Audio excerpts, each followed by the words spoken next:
जय हिंद साथियों, कक्षा 12 के इतिहास के 7वें अध्याय में आपका स्वागत है, जिसका नाम है एक साम्राज्य की राजधानी विजयनगर। दूसरा पार्ट आज हम इसका करेंगे। अध्याय को लाइन वाइज पढ़ेंगे, साथ साथ महत्वपूर्ण जानकारी भी शेयर करते रहेंगे, जैसे पहले पार्ट में हमने की थी। तो आप इसको साथ साथ नोट करते रहें और वीडियो को कम ज़्यादा गति करके आप अपने हिसाब से सुविधा अनुसार इसको आप देख सकते हैं। सबसे पहले देखिए जल संपदा। इससे पहले का पार्ट हमने इसके पिछली वीडियो में किया था। नेक्स्ट, जल संपदा। विजयनगर की भौगोलिक स्थिति के विषय में सबसे चौंकाने वाला तथ्य तुंगभद्रा नदी द्वारा निर्मित एक प्राकृतिक कुंड है। यानी कि विजयनगर की जो भौगोलिक परिस्थितियाँ थी, पहाड़ियाँ उसके आसपास थी, उन पहाड़ियों में ये बसा हुआ था। और जो तुंगभद्रा नदी है, उस तुंगभद्रा नदी द्वारा यहाँ एक प्राकृतिक कुंड बना हुआ था जो पानी से लबालब था, पानी से भरा हुआ था। यह नदी उत्तर पूर्व दिशा में बहती है। उत्तर पूर्व दिशा यानी कि खाड़ी बंगाल की साइड जाती हैं। बंगाल खाड़ी में ये जाकर गिरती हैं कृष्णा नदी के साथ मिलकर, और अरब सागर की साइड से चलती हैं। तो आसपास का भूदृश्य रमणीय ग्रेनाइट की पहाड़ियों से परिपूर्ण है। ये ग्रेनाइट की जो पहाड़ियाँ हैं, पत्थर की चट्टानें, जो पत्थर जो शहर को के चारों ओर करधनी का निर्माण करती हैं। करधनी का मतलब कमर में बांधा जाने वाला कोई आभूषण, करधनी, जिसको आप बेल्ट भी कह सकते हैं, पेटी कह सकते हैं, उसकी भांति प्रतीत होते हैं कि भी जैसे एक बेल्ट ने एक कमर को आप किसी आभूषण ने चारों तरफ से घेर रखा हो शहर के चारों ओर। इस प्रकार जो ग्रेनाइट से बनी हुई पहाड़ियां हैं वो चारों तरफ से इसको घेरे हुए है। ये उसका एक भौगोलिक परिदृश्य है। इन पहाड़ियों में से कई जलधाराएं आकर नदी से मिलती हैं। इन पहाड़ियों से जो जलधाराएं निकलती हैं वो सारी की सारी आकर नदी से मिल जाती हैं, तुंगभद्रा नदी में मिल जाती हैं, छोटी छोटी जलधाराएं। लगभग सभी धाराओं के साथ साथ बांध बनाकर अलग अलग आकारों के हौज कुंड बनाए हुए थे। सभी जो जलधाराएं थी उन पर अलग अलग से हौज बनाकर उन पर कुंड बनाए हुए थे, बांध बनाए हुए थे। यह प्रायद्वीप के सबसे शुष्क क्षेत्रों में से एक था, क्योंकि पानी की यहाँ वैसे कमी थी, शुष्क क्षेत्र थे, इसलिए पानी के संचयन, पानी को इकट्ठा करने के लिए और इसे शहर तक ले जाने का व्यापक प्रबंध करना आवश्यक था। ऐसे सबसे महत्वपूर्ण हौजों में से एक का निर्माण 15वीं शताब्दी के आरंभिक वर्षों में हुआ, जिसे आज कमलपुरम जलाशय कहा जाता है। ये कमलपुरम जो जलाशय है वो कहा जाता है। इस हौज के पानी से न केवल आसपास के खेतों को सींचा जाता था, बल्कि इससे एक नहर के माध्यम से राजकीय केंद्र तक पानी ले जाया जाता था। यानी कि सबसे बड़ी जो जल संपदा के बारे में हम पढ़ रहे हैं कि यहाँ प्राकृतिक तुंगभद्रा नदी के आसपास प्राकृतिक कुंड बना हुआ है। नदी जैसे जैसे आगे बढ़ती है उसमें आसपास के क्षेत्रों से ऊंचाई से अनेक जल धाराएँ उस नदी में आकर मिलती रहती हैं, और ये जो जल धाराएँ हैं इन पर अलग अलग बांध बनाकर हौज बनाए गए हैं, पानी को इकट्ठा किया गया है और शहर में ले जाने का इसका प्रबंध किया गया है। इसी का उदाहरण एक दिया हुआ है, कमलपुरम, आपने पढ़ा था। कमलपुरम जलाशय आज भी अस्तित्व में है। इस हौज का जो पानी है उसे खेतों के लिए भी प्रयोग किया जाता है, और उसे एक नहर के माध्यम से, आगे हम पढ़ेंगे, नहर के माध्यम से जो राजकीय केंद्र था, राजकीय केंद्र तक भी, शहर तक भी ले जाया जाता था। सबसे महत्वपूर्ण जल संबंधी परियोजनाओं में से एक हीरिया नहर को आज भी भग्नावशेषों के माध्यम से देखा जा सकता है। तो इसी में से इस प्रकार की जो संरचनाएं बनाई गई थी उसमें इसको नोट करना, हीरिया जो नहर है उसके जो टूटे फूटे अवशेष हैं वो आज भी देख सकते हैं। इस नहर से तुंगभद्रा नदी पर बने बांध से पानी लाया जाता था, इस हीरिया नहर से, और इसे धार्मिक केंद्र से शहरी केंद्र को अलग करने वाली घाटी को सिंचित करने में प्रयोग किया जाता था। यानी कि हीरिया जो नहर थी, तुंगभद्रा नदी से हीरिया नहर निकाली गई थी, पानी बांध बनाकर इसे धार्मिक केंद्र से, जहाँ धार्मिक रीति रिवाज क्रियाकलाप किए जाते थे, शहरी जो केंद्र था उसको अलग करने वाली घाटी को सिंचित यानी कि उसमें सिंचाई के लिए इसका प्रयोग किया जाता था। संभवतः इसका निर्माण संगम वंश के राजाओं द्वारा किया गया था। तो ये हीर नहर अपने आप में एक महत्वपूर्ण नहर है जिसका आज भी अवशेष पाए जाते हैं। नेक्स्ट देखिए, किलेबंदियाँ और सड़कें। ये आपकी जल संपदा का एक प्रबंधन था जो अपने आप में एक अनूठा था। बहुत ही बारीकी से अच्छे तरीके से जल प्रबंधन इन्होंने किया हुआ था। विजयनगर अपनी जल विशेषता के लिए भी प्रसिद्ध रहा है। किलेबंदियाँ और सड़कें देखिए, इसमें पहले कि हम शहर के विभिन्न भागों का गहन परीक्षण करें, हम उन विशाल किलेबंदी की दीवारों पर नज़र डालते हैं जिनसे उन्हें घेरा गया था। जो चारों तरफ किलेबंदी की दीवारें बनाई गई थी। 15वीं शताब्दी में फारस के शासक द्वारा कालीकट, जिसे आज कोझिकोड कहते हैं, केरल के अंदर है, भेजा गया दूत अब्दुल रज्जाक किलेबंदी से बहुत प्रभावित हुआ। ये हमने कल भी पढ़ा था इसके बारे में, अब्दुल रज्जाक समरकंदी के बारे में। तो ये फारस के शासक द्वारा भेजा गया था कालीकट। तो उसने इस किलेबंदी को देखा, तो इस किलेबंदी को देखकर बहुत प्रभावित हुआ वो, और उसने दुर्गों की 7 पंक्तियों का उल्लेख किया कि विजयनगर में 7 दुर्गों की पंक्तियां बनाई गई हैं, दीवारें बनाई गई हैं। शहर में चारों तरफ 7 लेयर हैं वो। इनसे न केवल शहर को बल्कि कृषि में प्रयुक्त आसपास के क्षेत्र जंगलों को भी घेरा गया था। यानी कि सबसे आखिरी जो दीवार थी वो कृषि और जो जंगल थे उनको सुरक्षित करती थी। फिर उससे आगे शहर को सुरक्षित करती थी, उससे आगे किसी व्यापार के केंद्र होते थे उनको सुरक्षित करती थी। इस प्रकार 7 लेयर जो है शहर की बसाई गई थी। इनके पूरे साम्राज्य को इन्होंने अपनी किलेबंदी और दीवारों से घेरा हुआ था, जो एक अनूठी और विश्व को आश्चर्य में डालने वाली एक सुरक्षा जो पंक्ति थी वो कहा गया है। सबसे बाहरी दीवार शहर के चारों ओर बनी हुई पहाड़ियों को आपस में जोड़ती थी। यह विशाल राजगिरी संरचना का मतलब मिस्त्री के द्वारा बनाई हुई दीवार संरचना थोड़ी सी शूंडाकार थी। शूंडाकार का मतलब ये था कि एक तरफ से चौड़ी और दूसरी तरफ से पतली, सूंड के आकार की, हाथी की सूंड के आकार की। गारे या जोड़ने के लिए किसी भी वस्तु का निर्माण कहीं भी प्रयोग नहीं किया गया था। पत्थर के टुकड़े फनाकार थे। फनाकार एक तरफ से मोटा, जैसे सर्पीले सांप का फना होता है, इस आकार से, एक तरफ मोटा दूसरी तरफ पतली।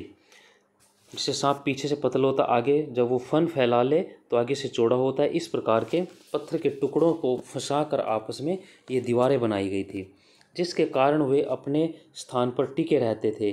दीवारों के अंदर का भाग मिट्टी और मलबे के मिश्रण से बना होता था। दीवार के बीच का अंदर का हिस्सा वर्गाकार और आयताकार बुर्ज बाहर की ओर निकले होते थे। तो ये दीवारों का वर्णन दिया हुआ है, किस प्रकार की दीवारें वहाँ बनी हुई थी। इस किलेबंदी की सबसे महत्वपूर्ण बात यह थी कि इससे खेतों को भी घेरा गया था। अभी हमने बात की थी। अब्दुल रज्जाक लिखता है कि पहली और दूसरी जो पंक्ति है, आगे नेक्स्ट देखते हैं। आइए पहले इसी पेज को पूरा करते हैं। हौजों और जलाशयों का निर्माण किस प्रकार होता था उसका एक देखिए। कृष्ण देव राय द्वारा बनाए गए जलाशय के विषय में डोमिंगो पेस क्या लिखता है कि राजा ने एक जलाशय बनवाया 2 पहाड़ियों के मुख विवर, यानी कि 2 पहाड़ियों के मिलन स्थल पर, जिससे दोनों में से किसी पहाड़ी से आने वाला सारा जल वहाँ इकट्ठा हो सके। इसके अलावा जल 9 मील यानी कि 9 मील का 15 किलोमीटर से भी अधिक की दूरी से पाइपों से आता था, जो बाहरी श्रृंखला के निचले हिस्से तक बनाए जाते थे। यह जल एक झील से लाया जाता था, जो छलकाव से खुद एक छोटी नदी में मिलती थी। जलाशय में 3 विशाल स्तंभ बनाए गए थे, जिन पर खूबसूरती से चित्र उकेरे गए। ये ऊपरी भाग में कुछ पाइपों से जुड़े हुए, जिनमें ये अपने बगीचों और धान की खेती के लिए पानी लेकर आते थे। इस जलाशय को बनाने के लिए इस राजा ने पूरी पहाड़ी को तुड़वा दिया। जलाशय में मैंने इतने लोगों को कार्य करते देखा कि वहाँ 15 से 20 हज़ार आदमी थे, जो चींटियों की तरह दिखाई दे रहे थे। ये डोमिंगो पेस ने अपने वृत्तांत में इस प्रकार का वर्णन किया हुआ है कि हौज या जलाशय जो है किस प्रकार बनाए जाते थे। अब यहाँ नीचे एक राजकीय जो केंद्र है उसकी ओर जाती कृत्रिम जल प्रणाली, आपने अभी पढ़ा था कि जो राजकीय केंद्र है उस तक नहरों द्वारा पानी ले जाया जाता था। तो ये एक राजकीय केंद्र तक एक कृत्रिम जल प्रणाली बनाई गई थी। कैसे पानी को ले जाया जाता था ये आप चित्र में देख सकते हैं। चलिए वापस अध्याय की तरफ लौटते हैं। पहली, दूसरी और जो तीसरी दीवारों के बीच जुते हुए खेत थे, यानी कि जो 3 दीवारें बनी हुई थी उसमें खेत होते थे जुते हुए, बगीचे होते थे और आवास हैं। और पेस कहता है, डोमिंगो पेस, इस पहली परिधि से शहर में प्रवेश करने तक की दूरी बहुत है, जिसमें खेत हैं जहां धान उगते हैं, कई उद्यान हैं और बहुत जल जो 2 झीलों से लाया जाता है। इन कथनों की आज के जो पुरातत्वविद हैं उनके द्वारा भी पुष्टि की गई है, जिन्होंने धार्मिक केंद्र और नगरीय केंद्र के बीच एक कृषि क्षेत्र के साक्ष्य खोज निकाले हैं। यह क्षेत्र एक व्यापक नहर प्रणाली के माध्यम से सींचा जाता था, जिसे तुंगभद्रा से जल लाया जाता था। ये इसकी एक विशेषता है। इसको जो विदेशी इतिहासकार वो भी कहते हैं, और आज जो इतिहासकारों ने दोबारा से इस पर रिसर्च की उसमें भी इस प्रकार के उदाहरण, इस प्रकार के स्रोत वहाँ पर पाए गए हैं कि किस प्रकार से उन्होंने अपनी जल प्रणाली को विकसित किया हुआ था, जो एक आश्चर्य में डालने वाली थी। आपके विचार से कृषि क्षेत्रों को किलेबंद भूभाग में क्यों समाहित किया जाता था? अक्सर मध्यकालीन घेराबंदियों का मुख्य उद्देश्य प्रतिपक्ष को खाद्य सामग्री से वंचित कर समर्पण के लिए बाध्य करना होता था। यानी कि प्रश्न ये है कि राजा अपनी ज़मीन को, अपनी कृषि क्षेत्र को भी किले में, दीवारों में क्यों बंद करता था? तो उस समय क्या होता था कि जो राजा था वो उस प्रतिपक्ष, दूसरे विरोधी राज्य को घेर लेता था, शहर को। कई कई महीनों, सालों तक की घेराबंदी हो जाती थी ताकि अंदर खाद्य सामग्री समाप्त हो जाए, जल का संकट पैदा हो जाए, खाद्यान्न का संकट पैदा हो जाए और वह आत्मसमर्पण कर दे। तो इससे बचने के लिए इस प्रकार का प्रबंध किया गया था। बड़ी दूरदृष्टि इन्होंने डाली हुई थी इस कार्य पर। ये घेराबंदियाँ कई महीनों, यहाँ तक कि वर्षों तक चलती थी। आमतौर पर शासक ऐसी परिस्थिति से निपटने के लिए किलेबंद क्षेत्रों के भीतर ही विशाल अन्नगार का निर्माण करवाते थे। यानी कि विजयनगर से पहले अन्य आम जो एक प्रचलन में था यही था कि सभी अपने जो खाद्यान्न के भंडार थे, अन्नागार थे, उनको अपने आवास के बीच में किलेबंदी में रखते थे। लेकिन विजयनगर शासकों ने पूरे कृषि जो भूभाग है उसी को एक बचाने के लिए बहुत अधिक महंगी और व्यापक नीति को अपनाया, किलेबंदी करने का। तो पहले ऐसा रिवाज नहीं था, लेकिन इन्होंने इतनी महंगी और व्यापक नीति का प्रबंध किया कि अपने कृषि क्षेत्र को ही अपनी किलेपंथी के अंदर डाल दिया। दूसरा देखिए, किलेबंदी नगरीय क्षेत्र के आंतरिक भाग के चारों ओर बनी होती थी। तीसरी से शासकीय केंद्र को घेरा होता था, जिसे महत्वपूर्ण इमारतों के प्रमुख समूह को अपनी ऊंची दीवारों से घेरा गया था। ये किलेबंदी थी, दुर्ग बनाए हुए थे। दुर्ग में प्रवेश के लिए अच्छी तरह से सुरक्षित प्रवेश द्वार बने होते थे, जो शहर को मुख्य सड़कों से जोड़ते थे। प्रवेश द्वार विशिष्ट स्थापत्य जो कला थी उसके नमूने होते थे, जो अक्सर उन संरचनाओं को परिभाषित करते थे जिसमें प्रवेश को वे नियंत्रित करते थे। किलेबंद बस्ती में जाने के लिए बने प्रवेश द्वार पर बनी मेहराब और साथ ही द्वार के ऊपर बनी गुंबद तुर्की सुल्तानों की जो नीति थी उसको दर्शाती है। कला इतिहासकार इस शैली को इंडो इस्लामिक या हिंद इस्लामी शैली कहते हैं, क्योंकि इसका विकास विभिन्न क्षेत्रों की स्थानीय स्थापत्य की परंपराओं के साथ संपर्क से हुआ था। पुरातत्वविदों ने शहर के अंदर और बाहर, वहाँ से बाहर जाने वाली सड़कों का अध्ययन किया। इनकी पहचान प्रवेश द्वारों से होकर जाने वाले मुख्य रास्तों के अनुरेखण, फर्श वाली सड़कों की खोजों से की गई है। अनुरेखण का मतलब जैसे रास्तों के जो रेखा चित्र इन्होंने तैयार किए। फर्श वाली जो आपकी टाइलें थी वो खोजी गई। सड़कें सामान्यतः पहाड़ी भूभाग से बचकर घाटियों से होकर ही इधर उधर घूमती थी। सबसे महत्वपूर्ण सड़कों में से कई मंदिर के प्रवेश द्वारों से आगे बढ़ी हुई थी। इनके दोनों ओर बाजार लगते थे सड़क के प्रवेश द्वारों के दाएं बाएं। शहरी केंद्र देखिए, शहरी केंद्र से पहले आप थोड़ा इसमें जो मानचित्र कुछ पिक्चर दी हुई है उनको देखिए। ये एक गोपुरम दिया हुआ है, गोपुरम का मतलब प्रवेश द्वार। जो मंदिर थे, मंदिर के भाग शायद छोटे हो जाते थे, उनके प्रवेश द्वार इतने विशाल और सुंदर बनाए जाते थे, सजावट की जाती थी कि इनको देखने वाला दंग रह जाता था। ये एक गोपुरम है, प्रवेश द्वार ये दिया हुआ है। इसी प्रकार एक और देखिए, किलेबंद दीवार में बना एक प्रवेश द्वार ये दिया हुआ है। मेहराब यानी कि ये गोला बीच में जो आप रास्ता गेट दरबार दे रख रहे गोलाकार आकार में, ये शैलियाँ जो थी, इन शैलियों को ही हिंद इस्लामी शैली कहा गई, जो मिली जुली शैली थी, जो तुर्की सुल्तानों की एक विशेषता थी, उनके मकानों की, उनके डिज़ाइन की, और भारतीय शैली दोनों मिलकर इस प्रकार के मेहराब द्वार, ये प्रवेश द्वार इस प्रकार बनाए गए थे, जो सड़कों को, इन दीवारों को आपस में आर पार आने जाने के लिए रास्ते थे। शहरी केंद्र देखिए, शहरी केंद्र की ओर जाने वाली सड़कों पर चलें तो सामान्यतः लोगों के आवासों के अपेक्षाकृत कम पुरातात्विक साक्ष्य हैं। ये ज़्यादा नहीं मिलते लोगों के आवास। पुरातत्वविदों ने कुछ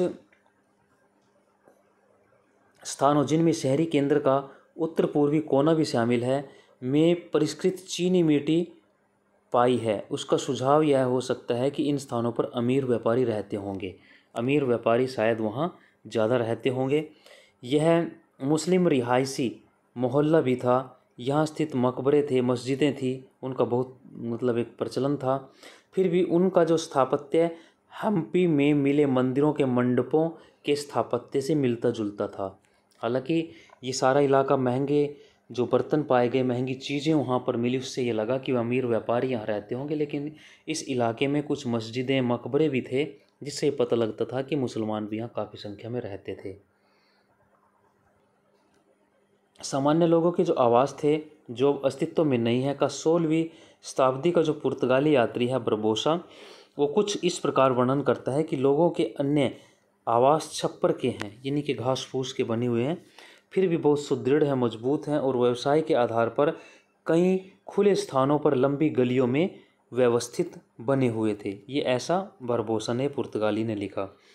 क्षेत्र सर्वेक्षण इंगित करते हैं कि इस पूरे क्षेत्र में बहुत से पूजा स्थल और छोटे मंदिर थे, जो विभिन्न प्रकार के संप्रदाय, जो संभवतः विभिन्न समुदायों द्वारा संरक्षित होते थे, के प्रचलन की ओर संकेत करते हैं कि अलग अलग मतों के लोग यहाँ थे। सर्वेक्षणों से यह भी पता चलता है कि कुएं, बरसात के पानी वाले जलाशय और साथ ही मंदिरों के जलाशय सामान्यतः सामान्य नगर निवासियों के लिए पानी का स्रोत का कार्य करते थे। अब यहाँ एक ये चित्र दिया हुआ है, इस चित्र को आप देखिए। ये चित्र विजयनगर में एक मस्जिद का चित्र दिया हुआ है। नीचे राजकीय केंद्र है, इसको थोड़ा बाद में देखते हैं, पहले आप इधर देखिए। इधर एक ये पिक्चर दी हुई है, उत्खनित पटरी का एक भाग, यहाँ ये जो आप चित्र देख रहे हैं पेड़ के साथ, तो ये जैसे पैदल यात्रियों के लिए जैसे आजकल एक पत्थरनुमा सड़क बनाई जाती है मेन सड़कों के साथ, उस प्रकार की एक पटरी यहाँ दी हुई है। उससे नीचे ये चीनी मिट्टी के बर्तन के कुछ अवशेष हैं, टुकड़े दिए हुए हैं। आपके विचार में ये टुकड़े मूलतः किस प्रकार के बर्तनों के हो सकते हैं, आप कल्पना कीजिए। ये अभी आपने एक विजयनगर में एक मस्जिद, जो आज आप मस्जिदें देखते हैं उस रूप में नहीं है, लेकिन ये मस्जिद का एक चित्र है विजयनगर की। क्या इस मस्जिद को इंडो इस्लामी स्थापत्य कला के रूप में हम चित्रित कर सकते हैं, या आप स्वयं जानें। अब नेक्स्ट देखिए, राजकीय केंद्र में हम क्या पढ़ते हैं। राजकीय केंद्र बस्ती के दक्षिण पश्चिम में भाग में स्थित होते थे। ऊपर हमने पूर्वी क्षेत्र के बारे में पढ़ा था।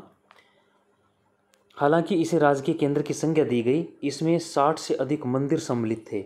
इनको आप नोट कीजिए कि ये जो इलाका था ये राजकीय केंद्र था, इसमें 60 से अधिक मंदिर शामिल थे। मंदिर और संप्रदायों को प्रशय देना शासकों के लिए महत्वपूर्ण था, क्योंकि राजा जो है इन देव स्थलों में प्रतिष्ठित देवी देवताओं से के माध्यम से अपनी सत्ता को स्थापित करना और वैधता प्रदान करने का प्रयास कर रहे थे। यानी कि कोई भी जो राजा था, जो उस मत को मानने वाले अधिक लोग होते थे, उनसे जुड़े जो देवी देवता होते थे, उनमें आस्था रखना, उनमें अपनी आस्था दिखाना, मंदिर बनवाना, इस प्रकार वह उन लोगों में अपनी पैठ बना के रखते थे, अपनी सत्ता को स्थापित करने के लिए, अपने को सुरक्षित बनाए रखने के लिए इस प्रकार के कदम उठाते थे। कुछ राजाओं की उनमें मान्यता भी होती थी। लगभग 30 संरचनाओं की पहचान महलों के रूप में की गई है। ये अपेक्षाकृत बड़ी संरचनाएं जो अनुष्ठानिक कार्यों से संबंध नहीं होती, कि धार्मिक कार्य इनमें नहीं किए जाते थे। विजय का एक भवन, इसको देखिए आप पहले, सभा मंडप अथवा महानवमी डिब्बा, जिसे पेस, डोमिंगो पेस संयुक्त रूप से विजय का भवन कहता था, के विषय में वह क्या लिखता है महानवमी डिब्बा के बारे में। इन संरचनाओं में से एक के ऊपर एक 2 मंच हैं, सुंदरता से चित्रित हैं। ऊपरी मंच पर इस विजय के भवन में राजा ने कपड़े से बना एक कमरा बनवाया है, जहां मूर्ति का एक पूजा स्थल है, और एक अन्य में बीच में एक चबूतरा रखा हुआ है, जिस पर राज्य का सिंहासन खड़ा हुआ है, मुकुट तथा राजकीय पायल। तो ये डोमिंगो पेस एक विजय का जो भवन है महानवमी डिब्बा, उसके बारे में यहाँ बताता है, बात करता है। अब इधर हम थोड़ा इसको और पढ़ते हैं। इन संरचनाओं और मंदिरों के बीच एक अंतर यह था कि मंदिर पूरी तरह से राजमिस्त्री से निर्मित होते थे, जबकि धर्मेतर भवनों की अधिरचना की विकारी वस्तुओं से बनाई जाती थी। अब यहाँ देखिए कि जो ये संरचनाएं होती थी, उनमें अंतर क्या होता था कि अन्य जो संरचनाएं हैं और मंदिर की जो संरचना है, कि मंदिर पूरी तरह से जो चिनाई करके मजबूती से बनाए जाते थे मिस्त्री के द्वारा, जबकि जो धर्मेतर का मतलब धर्म के अलावा जो अन्य भवन होते थे, अन्य जो भवन होते थे, संरचनाएं होती थी, वो विकारी वस्तुएं, जो जल्दी नष्ट होने वाली वस्तुएं थी, उनसे बनाई जाती थी। दोनों में अंतर ये था, इसको भी आप नोट करें। अब नेक्स्ट देखिए महानवमी डिब्बा, जिसके बारे में अभी डोमिंगो पेस ने चर्चा की थी, अभी पिक्चर भी हम देखेंगे इसके बारे में क्या है। तो यदि आपने चैनल को लाइक सब्सक्राइब नहीं किया तो आप कृपया कीजिए। इस क्षेत्र में कुछ अधिक विशिष्ट संरचनाओं का नामकरण भवनों के आकार और साथ ही उनके कार्यों के आधार पर किया गया है। राजा का भवन नामक जो संरचना है अंत्य क्षेत्र में सबसे विशाल है, अंदर के जो क्षेत्र है उसमें। इसके राजकीय आवास होने का कोई निश्चित साक्ष्य तो नहीं मिलता।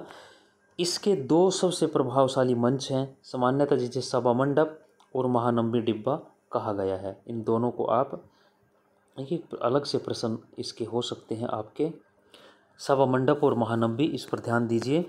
पूरा क्षेत्र ऊंची दोहरी दीवारों से घिरा हुआ है और इनके बीच में एक गली है। सभा मंडप एक ऊंचा मंच है जिसमें आसपास तथा निश्चित दूरी पर लकड़ी के स्तंभों के लिए छेद बने हुए हैं।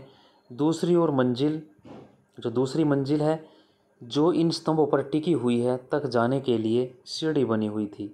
स्तंभों के एक दूसरे से बहुत पास होने से बहुत कम खुला जो स्थान है वो बचता था, इसलिए स्पष्ट नहीं है कि यह मंडप किस प्रयोजन के लिए बनाया गया था। ये क्लियर नहीं है, लेकिन फिर भी सभा मंडप और महानवमी जो डिब्बा है वो अपना इतिहास में, इस संस्कृति में, विजयनगर में बहुत महत्व रखते हैं। थोड़ा और हम आगे पढ़ेंगे इसके बाद। शहर के सबसे ऊंचे स्थानों में से एक पर स्थित महानवमी जो डिब्बा है एक विशालकाय मंच है ये, जो लगभग 11,000 वर्ग फुट के आधार से 40 फीट की ऊंचाई तक बना हुआ है। ऐसे साक्ष्य मिले हैं जिनसे पता चलता है कि इस पर एक लकड़ी की संरचना भी बनी हुई थी। मंच का जो आधार है उभारदार उत्कीर्णन से पटा हुआ है, यानी कि इसकी दीवारों पर जो है जो चित्र हैं वो बड़े मतलब सुंदर चित्रकारी की हुई थी। चित्र भी हम अभी इसका देखेंगे। इस संरचना से जुड़े जो अनुष्ठान है संभवतः सितंबर और अक्टूबर के शरद मासों में मनाए जाने वाले 10 दिनों के हिंदू त्यौहार, जिसे दशहरा उत्तर भारत में, दुर्गा पूजा बंगाल में कहते हैं, नवरात्रि या महानवमी प्रायद्वीपीय क्षेत्र में कहते हैं, उनसे जुड़ा हुआ है। यानी कि ये ऐसा माना गया है, सिर्फ माना गया है कि जैसे से महानवमी डिब्बा कहा गया है कि ये सितंबर अक्टूबर के महीनों में जो पर्व आते हैं, अलग अलग नामों से हम उनको जानते हैं, नवरात्र भी बोलते हैं, कहीं दशहरा बोलते हैं, दुर्गा पूजा, ठीक है, महानवमी या महारात्रि, नवरात्रि, तो इस प्रकार की संभावना यहाँ जताई गई है। महानवमी शाब्दिक अर्थ महान नौवा दिवस इसको कहा गया है, महान नौवा दिवस। तो ये इसी प्रकार का कोई रीति रिवाज उससे जुड़ा हुआ है। अब यहाँ देखिए, ये पिक्चर आप देख रहे हैं, ये पिक्चर आप देखिए, महानवमी डिब्बा पर उत्कीर्ण चित्र दिए हुए हैं। ये चित्र उस महानवमी डिब्बे की दीवारें जो हैं उस पर ये इस प्रकार के चित्र देखिए, आप इनको काफ़ी कुछ इनमें समझ सकते हैं, किस किस की कैसी आकृतियाँ यहाँ बनी हुई है। ये महानवमी डिब्बे के ऊपर चित्र बने हैं। ये महानवमी डिब्बा यहाँ ये दिखाया गया है कि इसकी कितनी ऊंचाई थी। आपने अभी पढ़ा था कि 11,000 वर्ग फुट का जो आधार था इसका, और 40 फुट ऊंची इसकी कोई संरचना होती थी। लकड़ी के ऊपर इस पर लगा हुआ था, लकड़ी का कार्य भी इस पर किया हुआ था, जो संभवतः समय के साथ नष्ट हो गया। ये चित्र देखिए, कमल महल का एक रेखा चित्र दिया हुआ है। एक्चुअल पिक्चर नहीं है ये रफ स्केच एक तैयार किया गया है, डिजाइन तैयार किया है कि किस प्रकार इसको बनाया हुआ है कमल महल के नाम से। अब इसको देखिए, कमल महल का एक खड़ा रेखा चित्र है। खड़ा रेखा चित्र किसी वस्तु या संरचना का उग्र अवलोकन है।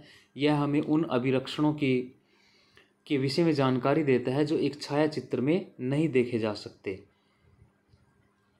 यानी कि अगर फोटो आप ले, उसमें ये चीज़ें आप क्लियर नहीं देख सकते। तो मेहराबों को ध्यान से देखिए, जो गोलाई में इसके दरवाजे के ऊपर ये बने हुए हैं, ये संभवतः इंडो इस्लामी तकनीकों से प्रभावित थी। तो ये आप तुलना कर सकते हैं, नीचे दी हुई 7.13 और 15 का चित्र जो आपने अभी देखा था, पीछे भी आपने मेहराब का चित्र देखा था। तो ये कमल महल का यहाँ पिक्चर दी हुई है। आइए अपने अध्ययन की तरफ वापस लौटें। जो नौवां महान दिवस के बारे में आपने पढ़ा था, उस अवसर पर कोई यहाँ पर कार्यक्रम आयोजित होते थे। इस अवसर पर विजयनगर शासक अपने रुतबे, ताकत और अधिराज्य का प्रदर्शन करता था। जैसे 26 जनवरी को हम अपनी सैन्य शक्ति का, अपनी कला का, संस्कृति का हम राजपथ पर एक गुणगान करते हैं, उसको प्रदर्शित करते हैं, उसी प्रकार का यहाँ ये अनुष्ठान शायद किया जाता था। इस अवसर पर होने वाले धर्मानुष्ठानों में मूर्ति की पूजा होती थी, राज्य के अश्व की पूजा होती थी, जो राज्य का घोड़ा होता था, भैंसें, अन्य जानवरों की बलि भी शायद उनमें सम्मिलित थी।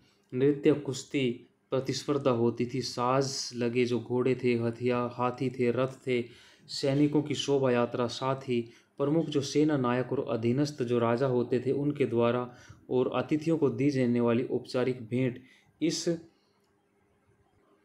अवसर के प्रमुख आकर्षण होते थे। जैसे 26 जनवरी पर इसी प्रकार की हमारी गतिविधियां होती हैं, तो वही उसी प्रकार राजा भी इसी प्रकार अपनी शान शौकत, अपने जो अधीनस्थ नायक थे, सेना नायक थे, राजा थे, उन पर अपना एक प्रभाव जमाने के लिए अपनी शक्ति का प्रदर्शन करता था, अपने गौरव का प्रदर्शन करता था। इन उत्सवों के गहन सांकेतिक अर्थ होते थे। त्योहार के अंतिम दिन राजा अपनी और अपने नायकों की सेना का खुले मैदान में आयोजित भव्य समारोह में निरीक्षण भी करता था राजा। इस अवसर पर नायक और राजा के लिए बड़ी संख्या में भेंट और साथ ही नियत कर भी लाते थे। जो नायक आपने पढ़े थे वे बड़ी मात्रा में भेंट लेके आते थे और साथ ही अपना एक जो टैक्स उनके लिए देना होता था वो भी राजा के लिए लेकर आते थे। क्या नाम महानवमी डिब्बा जो आज अस्तित्व में है वह इस विस्तृत अनुष्ठान का केंद्र था। विद्वानों का मानना है कि संरचना के चारों ओर का जो स्थान है सशस्त्र आदमियों, औरतों और बड़ी संख्या में जानवरों के शोभा यात्रा के लिए पर्याप्त नहीं है। कि इतनी बड़ा आयोजन हो सके कि वहाँ सेनाएं आ सके, बाहर से राजा आ सके, लोग बैठ सके, घोड़े, आदमी, हाथी, तो इन सारी चीज़ों के लिए इतनी जगह वहाँ नहीं है। राजकीय केंद्र में स्थित कई और संरचनाएं तरह यह भी एक पहेली बना हुआ है। जैसे कुछ अन्य संरचनाओं के बारे में स्पष्ट जानकारी नहीं है, तो यह भी एक इसी प्रकार की एक पहेली बनकर रह गया। राजकीय केंद्र में स्थित अन्य जो भवन हैं उनको भी देखिए। राजकीय केंद्र में सबसे सुंदर भवनों में एक लॉर्ड्स कमल महल है। अभी आपने इसका एक चित्र ऊपर देखा था, जिसका यह नामकरण 19वीं शताब्दी के एक अंग्रेज़ अधिकारी ने किया था, अंग्रेज़ यात्री ने किया था, लॉर्ड्स कमल। हालांकि यह नाम निश्चित रूप से एक रोमांच करने वाला है, लेकिन इतिहासकार इस बारे में निश्चिंत नहीं है कि यह भवन किस कार्य के लिए बना हुआ था।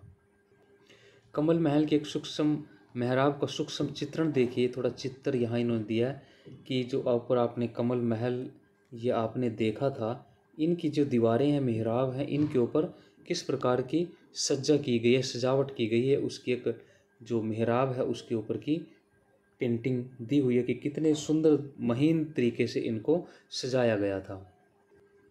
ये कमल महल की असली तस्वीर है। पीछे आपने उसका एक रफ स्केच देखा था, तो ये जो दिया हुआ है कमल महल की असली तस्वीर आप देख रहे हैं।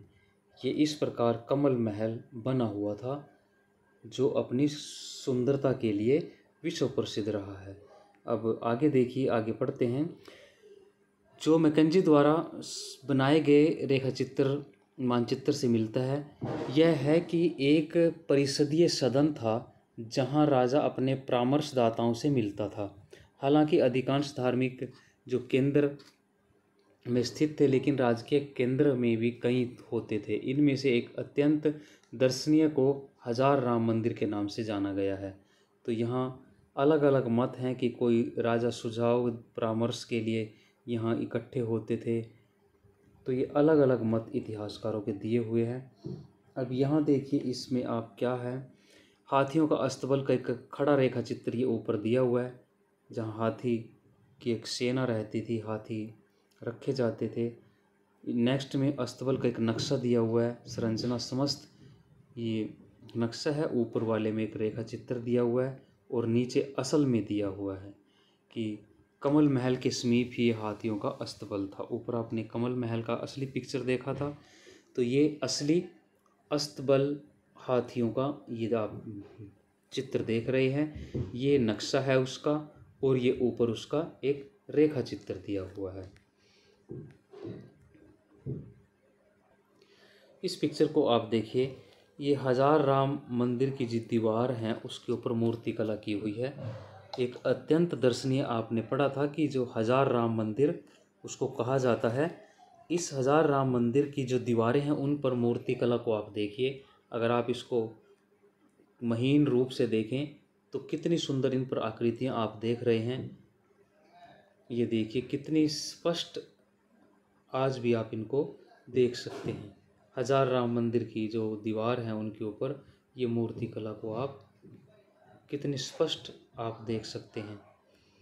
और ये एक पिक्चर और दी हुई है यहाँ, ये मदुराई का जो एक सभा मंडप है उसका आंतरिक मेहराब है, आंतरिक भाग है। ये पिक्चर आप देखिए,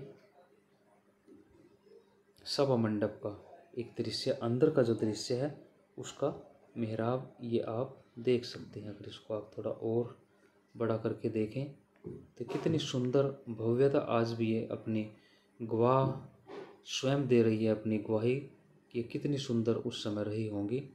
अब नेक्स्ट देखिए, संभवतः इसका प्रयोग केवल राजा और उसके परिवार द्वारा किया जाता था। जो आपने ऊपर हजार राम मंदिर के बारे में पढ़ा था कि उसका प्रयोग केवल राजा और उसका परिवार ही करता था।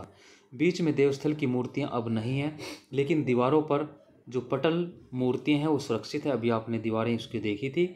इसमें मंदिर की आंतरिक जो दीवारें हैं उन पर उत्कीर्ण रामायण के लिए गए कुछ दृश्य वहाँ दिखाए गए हैं, रामायण के। इसके ऊपर शहर पर आक्रमण के पश्चात विजयनगर की कई संरचनाएं नष्ट हो गई थी, पर नायकों ने महलनुमा संरचनाओं के निर्माण की परंपरा को जारी रखा। इनमें से कुछ भवन आज भी अस्तित्व में हैं जो अपने काल की गवाही देते हैं। अब आगे नेक्स्ट धार्मिक केंद्र आप देखिए, राजधानी का चयन देखिए धार्मिक केंद्र के रूप में। अब हम तुंगभद्रा नदी के तट से लगे शहर के चट्टानी उत्तरी भाग की ओर ध्यान केंद्रित करते हैं। स्थानीय मान्यताओं के अनुसार ये पहाड़ियाँ रामायण में उल्लेखित बाली और सुग्रीव के वानर राज्य की रक्षा करती थी। ऐसा मानते हैं कि भाई ये जो पहाड़ियाँ हैं तुंगभद्रा नदी के तट के साथ लगती, यहाँ रामायण काल में बाली और सुग्रीव की जो राज्य था किष्किंधा उसकी सुरक्षा करती थी। अन्य मान्यताओं के अनुसार स्थानीय जो मातृ देवी थी उनकी पंपा देवी, जिससे हम्पी बना, आपने पढ़ा था। इन पहाड़ियों में विरूपाक्ष जो राज्य के संरक्षक देवता थे, विरूपाक्ष जो एक शिव का रूप माने जाते हैं। विरूपाक्ष मतलब 3 नेत्र वाले जो शिव की एक रूप है उसको विरूपाक्ष कहा गया है। उससे विवाह के लिए तप किया था कि भी जो उनकी स्थानीय मातृ देवी है पंपा देवी, उसने विरूपाक्ष शिव से ये कहिए कि सब विवाह करने के लिए इस स्थान पर पहाड़ियों में एक तप किया था। आज तक यह विवाह जो स्थल है, विवाह विरूपाक्ष मंदिर में हर वर्ष धूमधाम से आयोजित किया जाता है। आज भी अपनी मातृ देवी पंपा देवी के मतलब उस तप को आज भी इसी प्रकार धूमधाम से मनाया जाता है। विवाह उसी प्रकार आज भी किया जाता है कि भी उन्होंने शिव से विवाह करने के लिए यहाँ पर तपस्या की थी। इन पहाड़ियों में विजयनगर साम्राज्य के पूर्वकालिक जैन मंदिर भी हैं। दूसरे शब्दों में यह कई जो धार्मिक वो मान्यताएं थी उनसे जुड़ा हुआ क्षेत्र था। इस क्षेत्र में मंदिर निर्माण का एक लंबा इतिहास रहा है जो पल्लव, चालुक्य, होयसाल, चोल वंशों से चला आ रहा था। हमने ऊपर पढ़ा था पिछले वीडियो में भी। आमतौर पर शासक अपने आप को ईश्वर से जोड़ने के लिए मंदिर निर्माण को प्रोत्साहन देते थे। एक तो ये था, मंदिर निर्माण इसलिए करते थे ताकि वो अपने आप को ईश्वर से जोड़ सके। अक्सर देवता को व्यक्त या अव्यक्त रूप से राजा से जोड़ दिया जाता था कि राजा के प्रतिनिधि हैं हम, भगवान यानी कि राजा जो है भगवान का प्रतिनिधि है, भगवान ने शासन के लिए यहाँ भेजा है अपने आप को उससे जोड़ने के लिए। मंदिर शिक्षा के केंद्रों के रूप में भी कार्य करते थे। मंदिरों में शिक्षा का कार्य भी किया जाता था। शासक तथा अन्य जो लोग थे मंदिर के रख रखाव के लिए भूमि तथा अन्य सब संपदा दान में देते थे। मंदिर निर्माण जो है महत्वपूर्ण धार्मिक, सामाजिक, सांस्कृतिक, आर्थिक जो केंद्र थे उनके रूप में विकसित हुए। शासकों के दृष्टिकोण से मंदिरों का निर्माण, मरम्मत, रख रखाव अपनी सत्ता, संपत्ति, निष्ठा के लिए, समर्थन और मान्यता के लिए बहुत ही महत्वपूर्ण थे। संभव है कि विजयनगर के स्थान का चयन भी विरूपाक्ष और पंपा देवी के मंदिरों के अस्तित्व से प्रेरित था कि जो विजयनगर को जो स्थान चुना गया, राजधानी उसकी चुनी गई, राजधानी का चयन विजयनगर का क्यों हुआ, ठीक है, तो इसी आधार पर कि विरूपाक्ष और पंपा देवी के प्रसिद्ध मंदिरों के कारण ये चुना गया था। यहाँ तक कि विजयनगर के जो शासक थे भगवान विरूपाक्ष की ओर से शासन करने का दावा करते थे कि हम जो विजयनगर के राय शासक थे वो अपने आप को भगवान विरूपाक्ष की ओर से भेजे गए शासन या शासक के रूप में ऐसा दावा वो करते थे कि भगवान के भेजे हुए हैं। सभी राजकीय आदेशों पर सामान्यतः कन्नड़ लिपि में श्री विरूपाक्ष, इसको अंडरलाइन करना, शब्द अंकित होता था। ये ऐसा लिखते थे। शासक देवताओं से अपने गहन संबंधों के सांकेतिक रूप में विरुद्ध हिंदू शुतराणा का प्रयोग भी करते थे। जो शासक थे, अरबी भाषा के जो शब्द सुल्तान का जो अर्थ है वो राजा है, उसका संस्कृत अनुवाद जो है वो शाब्दिक रूप से इसका अर्थ हिंदू सुल्तान है। जो यानी कि सुल्तान का संस्कृत में अगर हम अर्थ निकालें तो वो हिंदू शुतराणा दिया हुआ है, हिंदू सुल्तान जिसको कहेंगे। विजयनगर के शासकों ने पूर्वकालिक परंपराओं को अपनाया जो पहले से चली आ रही थी, उनमें नवीनता लाई है, आगे विकसित किया उनको।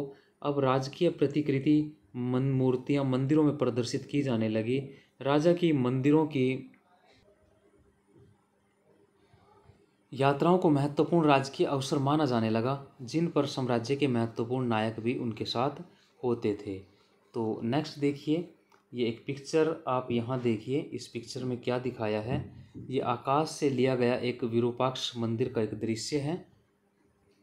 ये विरूपाक्ष मंदिर का आकाश से लिया गया एक चित्र यहाँ दिखाया गया है।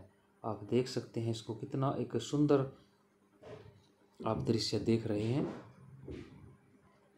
गोपुरम और मंडप देखिए। मंदिर स्थापत्य के संदर्भ में इस समय तक कई नए तत्व प्रकाश में आते हैं।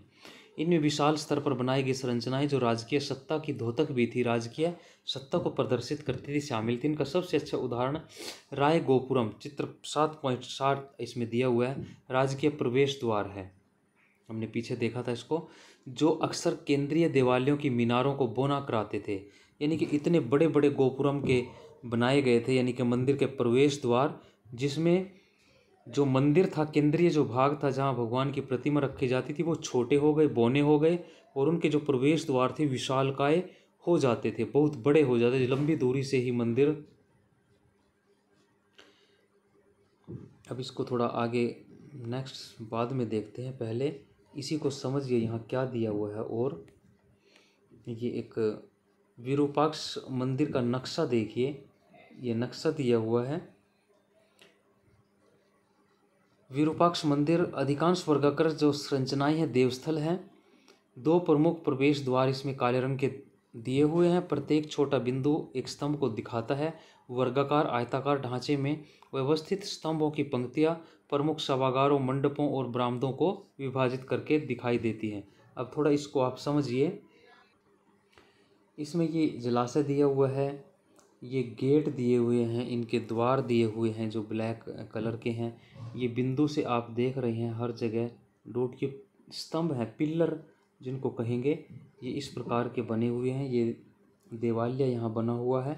तो इस प्रकार ये सारी जो संरचना है उसको बांटा गया था अलग अलग सभागारों में, मंडपों में, और बहुत हिस्सा मतलब जो ढांचा था वो बरामदे, मंडप, सभागार इसके अंदर थे और पिल्लर बने हुए थे। जो दीवारें बनी हुई थी उनके साथ साथ जो पिल्लर होते थे खुले आंगन बनाने के लिए, जिनको खंबे बोल देते हैं, पोल बोल देते हैं, इस प्रकार की संरचना बनी हुई थी। अध्याय से पहले आप देखिए एक पिक्चर दी है। दैवीय विवाहों के आयोजन में प्रयुक्त होने वाले कल्याण मंडप दिया हुआ है।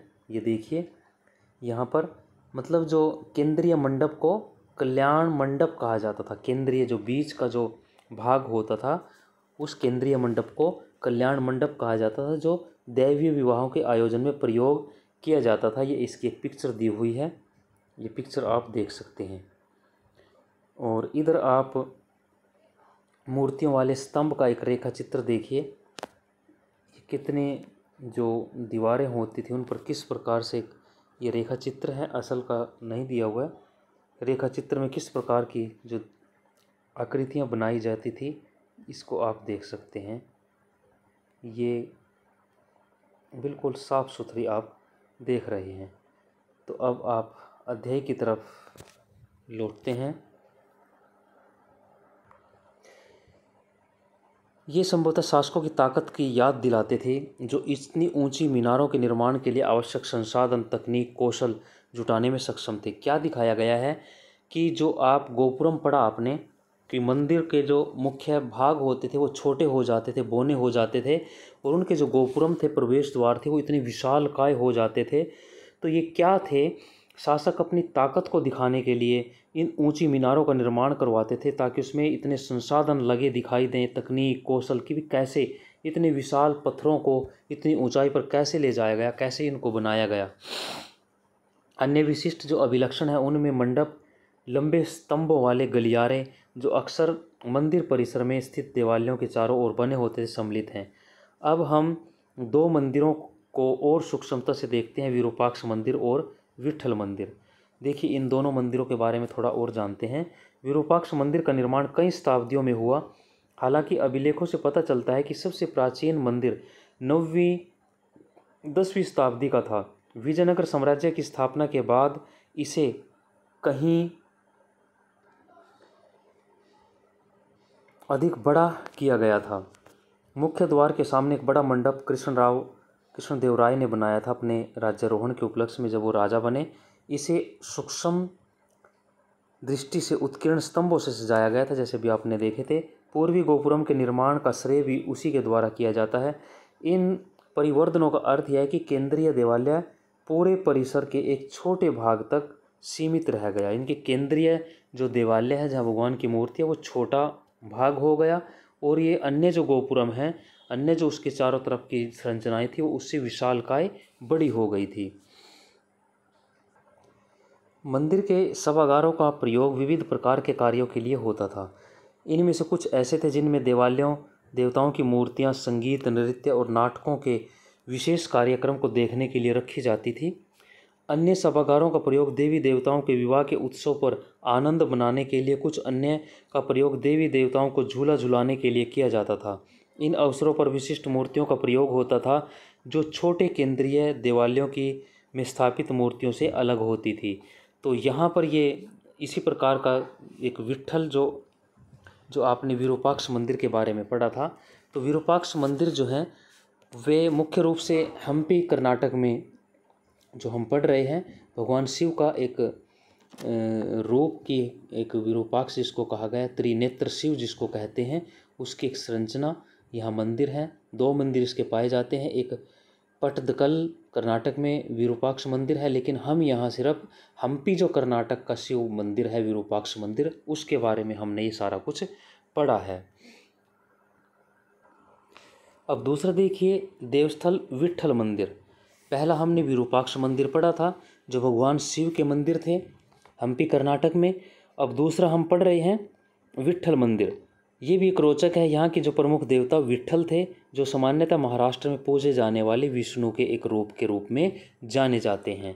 अब नेक्स्ट देखिए, ये एक आप पिक्चर आप देख सकते हैं, ये जिंजी का झूलता मंडप है। जिंजी का झूलता मंडप, ये आप देख रहे हैं जिंजी का झूलता मंडप। अगर आप इसको सारे की संरचना को देखें तो ये संरचना है इस प्रकार की, जिंजी का झूलता हुआ एक मंडप ये दिखाया गया है।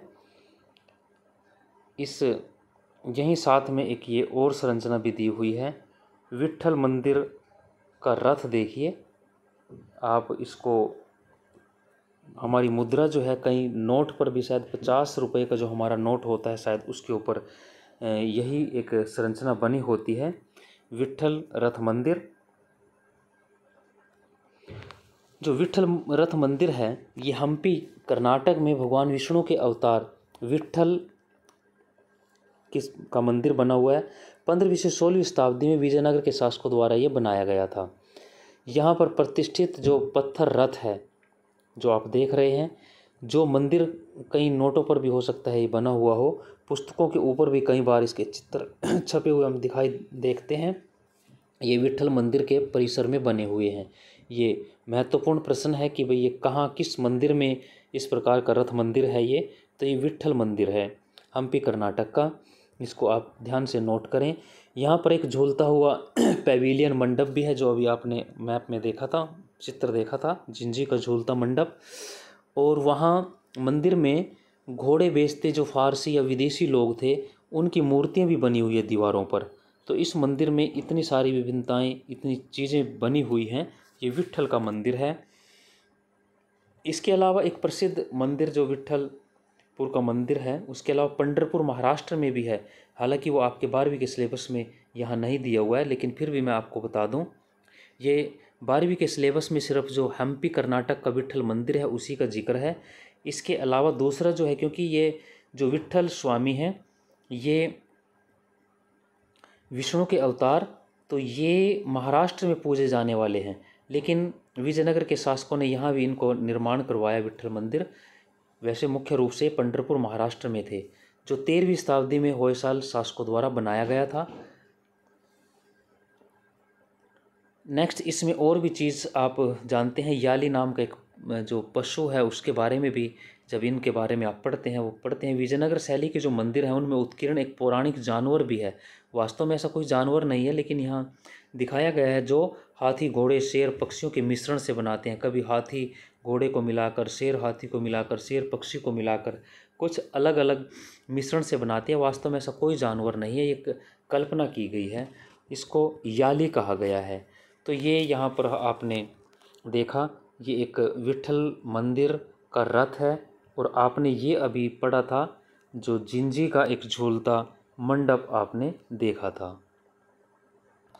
आइए वापस अध्याय देखते हैं।